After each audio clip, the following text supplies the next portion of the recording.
Hi folks, welcome to another episode of ERB Explained, where we go in depth into epic rap battles of history and I explain the lyrics as they go past. Today we are doing two titans of creativity, namely Jim Henson, creator of The Muppets, Fraggle Rock, The Dark Crystal, and The Labyrinth, and Stan Lee, creator of The Incredible Hulk, Spider-Man, The Fantastic Four, and The X-Men. Don't forget, like, subscribe, and click the little alarm bell so that you're notified whenever we go and upload new content. Check out our other ERB Explained videos along with our original content such as our anime reactions and our various miscellaneous projects we put onto the channel. So without further ado, let's go ahead and get started.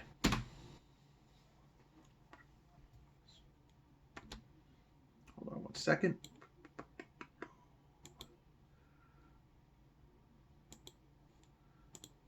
Okay, nah, there we go. Stanley! What's up? Jim Henson! They got him on Rap Battle Street instead of Sesame Street, which he helped co-create also.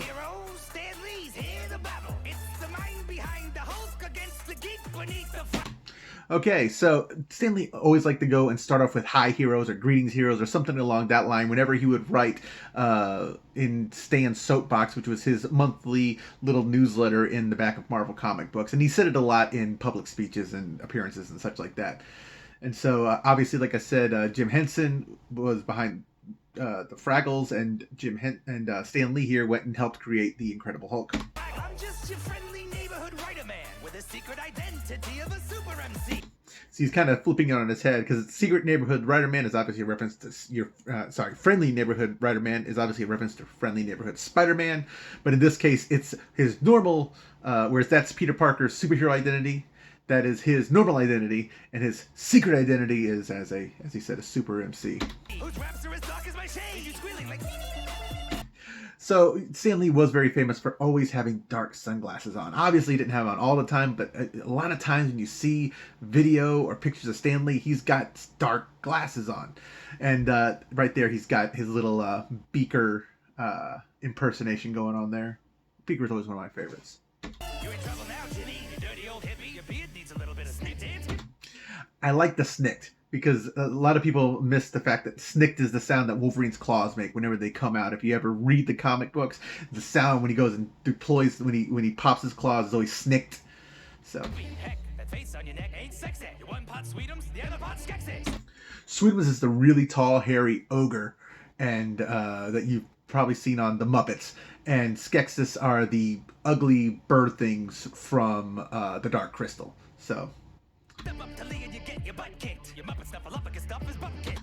So Snuffleupagus is a member of the Sesame Street Gang, which Jim Henson helped create also, and obviously everyone knows Snuffy, and so I really like this little flow right here. I like the fact that he put in Bupkis, which is something that you could see someone Stan Lee's age saying. That's Bupkis.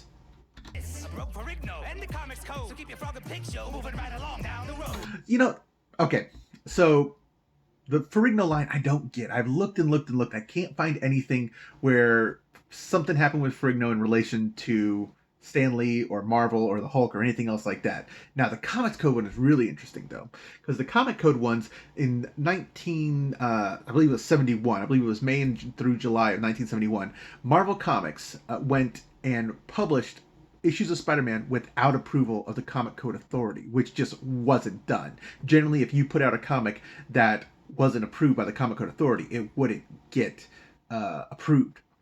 But they went ahead and published it anyways. And what it was, the Comic Code Authority was basically they would tell comic book writers what could and could not be written about in their stories. And one of the things was you could not go and depict drug use. But Marvel really wanted to tell a drug use story involving Spider-Man. So they went without the Comic Code Authority seal of approval and published those stories, which actually led to the Comic Code Authority then making its first revision in 1971, in which Marvel agreed not to publish any more stories without getting the Comic Code Authority's approval.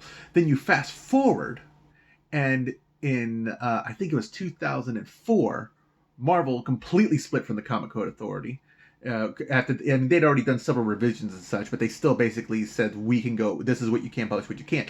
And then in 2004, Marvel split and says, we're just going to go with our own internal guys to review what is and is not appropriate. And this later led to, in 2011, DC and Archie Comics both splitting from the Comic Code Authority, and it's pretty much dead letter now. No one goes and sits there. I don't think the Comic Code Authority even exists anymore. If it does, no one uses it. So even if there's some kind of entity out there calling itself the Comic Code Authority, I don't think it has anything to do. And then obviously it just says Move Your Frog and Pig Show, and which is obviously a reference to Kermit and Miss Piggy, two of the most famous Muppets.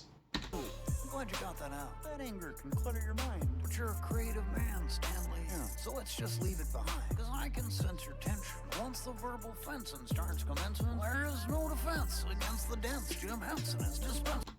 I just love that flow he's got going there. He's got this kind of laid back kind of thing, because Jim Henson was kind of soft spoken when he talked a lot, but still I just like the gentle kind of slow flow he's got going on.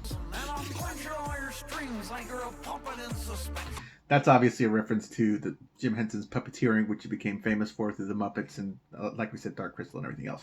Call your superhero friends in. Yeah, because you're going to need a vengeance. Obviously a quick reference to the Avengers. Let me mention, I'm impressed by all the vision that it took for you to sign your name on all of Jack Kirby's comic books.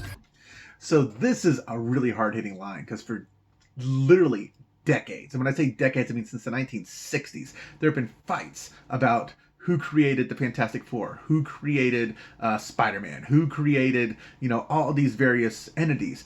And it's always been Stan Lee, Jack Kirby, and Steve Ditko. And Steve Ditko is kind of interesting because he went and he was pretty good. And then once he left, he just kind of went scorched earth against Stan Lee and Marvel Comics. Whereas Stan Lee and Jack Kirby, they always had nice things to say to each other. But the thing is Kirby would go and when he left, because he left Marvel to work for DC for a bit, and when he was there, he kind of went hard against Marvel and Stan Lee. But then when he came back, he was saying something different. Stan Lee was kind of the same way. Oh, Jack Kirby, when they first came out, when Kirby was still working there, like, oh, we worked on this together, we developed this together, we did this, we did that. And then later on, it became, I created the Fantastic Four, I sat there and came up with the idea, Jack Kirby just drew it and everything else. And so you just had this whole thing, and it went all the way on until Jack Kirby's death. And, to this day, it's kind of a he said type of deal on both counts, both with Steve Ditko and with Jack Kirby. So, Nice try, Frogman, but Jack was a friend of mine.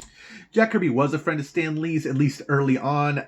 Later on, I don't know how the relationship was later on. I couldn't find anything about their personal relationship later on.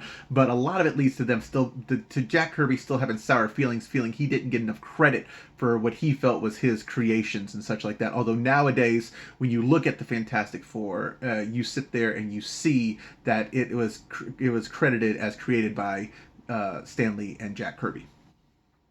It was co-created. Swift, that was a low blow. He did his own thing, and now you've made it clobbering time. So, I like the thwip, which is the sound, once again, if you read the comics, that's the sound that Spider-Man's webbing makes when he goes and shoots off to go and swing off.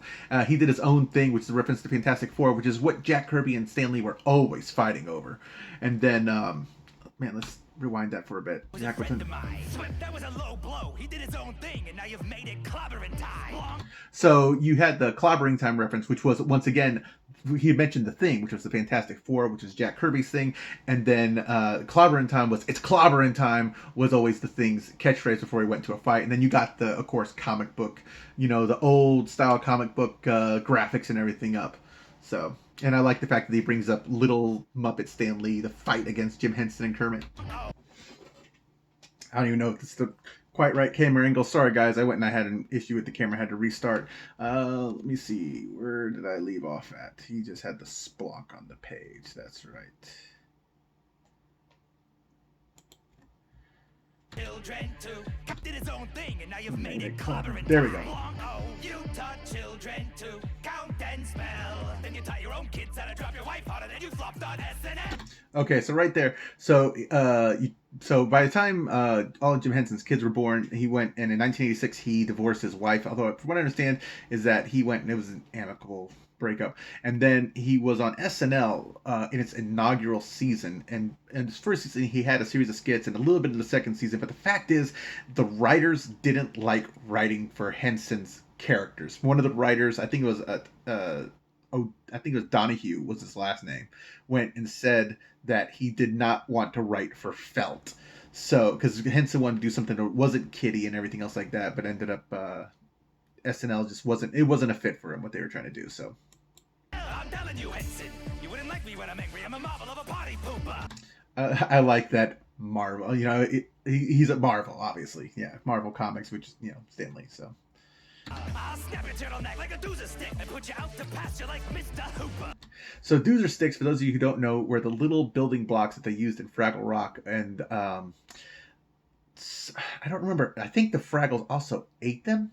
Somebody ate them. I know that they were eaten also, but they always seemed like they were just little almost like sugar sticks. I mean, they seemed like really easy to go and break. And then now Mr. Hooper was a character in Sesame Street who died, and it was one of the first serious children's shows. It was one of the first episodes of a children's show to deal with a serious subject. Was dealing with the death of Mr. Hooper, because instead of saying that he moved away or something like that, they sat there and said he died and he's not coming back. So. I'm sorry, Jim. Sometimes I can't control my rage. Honestly, there's a lot of things that you can't control at my head.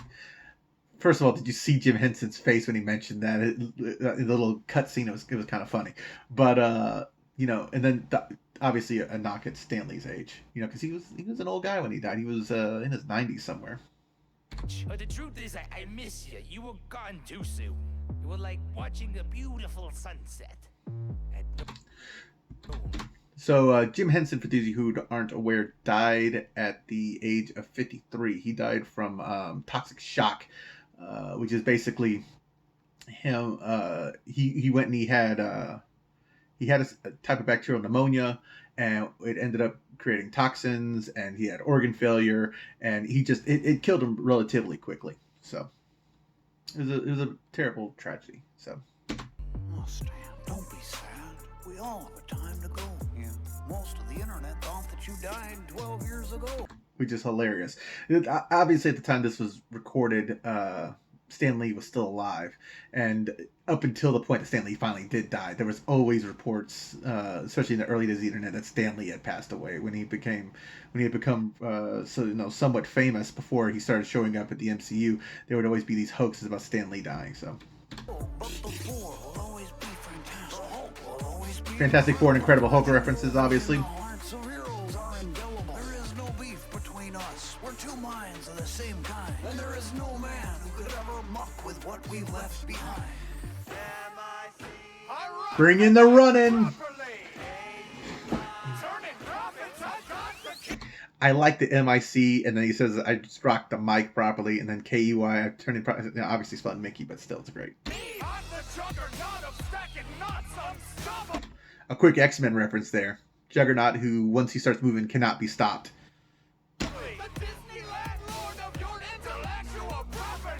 I like the landlord reference, too. That's great. So get back to work! That's my time you're wasting! I didn't buy you for billions so you could play around debating! I'll point out that he only bought Marvel for billions. Although it's not known, it's estimated that Disney, when they bought the Muppets, because they don't own all of Jim Henson Productions, they only own the Muppets and something else. There was some other thing, but they only own a very minor part of Jim Henson's portfolio. They only bought that for less than $200 million, whereas for Marvel Comics, they bought for $4.25 billion. So. Oh, you belong to Disney, which means you stay busy cranking out magic and assembly line with. Because everyone always, a lot of artists look at Disney as a machine. It just cranks out products, and they kind of do. Artists begging me to star. I won't let 'em. Labor conditions in my show. I don't sweat 'em. Obviously, a quick little reference on labor conditions at Disney. It should be, well, I'll point it out in a second. So. I'm powerful enough to make a mouse gigantic with only It's true. Clearly, there's nobody near me. I'm owning this battle. In fact, I own this whole series. So it should be pointed out, as I was going to say a second ago, Disney owned ERB at the time that this was made. ERB is now independent, but at the time, ERB was part of Maker Studio, who is owned by Disney.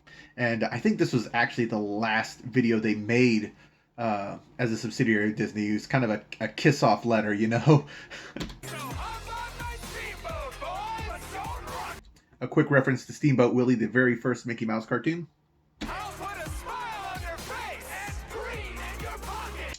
You know, that could be a quick Hulk reference there with the green in your pocket. More than likely to just talk about money, but you know, ERB, they like to go pretty deep with their references. Or actually, it could be a Hulk and a Kermit reference. Oh, you could have both.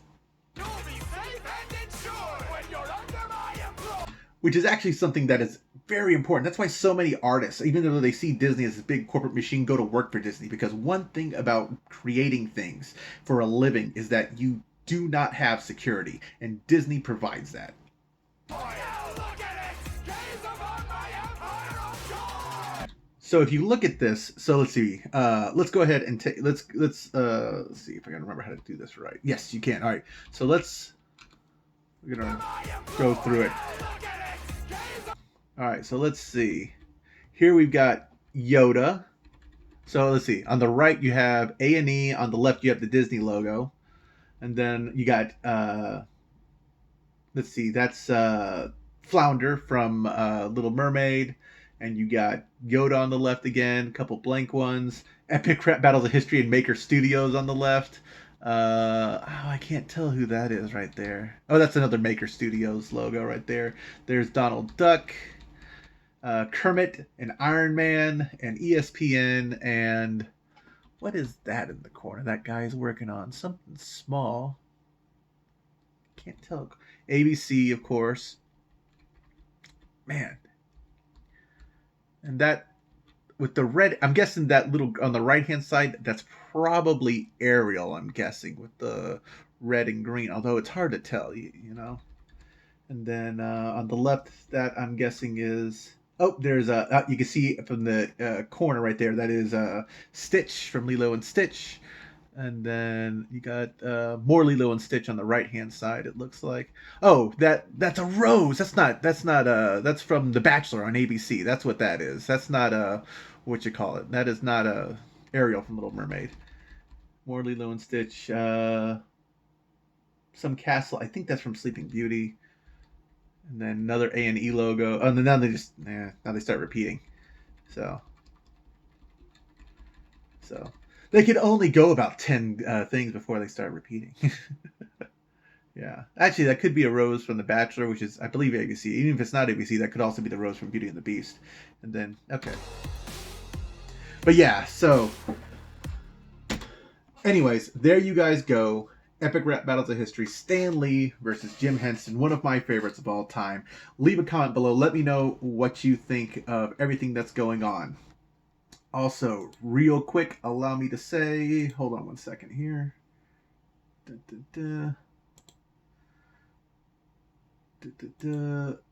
Also, let me give a quick shout out to Blue Wolf 360. He asked for a shout out a little while ago. This is the first video I've had a chance where I can go and sit there and do that. So if you guys would like a shout out, or would you like to shout out to someone else, just go ahead and leave me in the comments below. Let me know and I'll get you on the next video that I possibly can.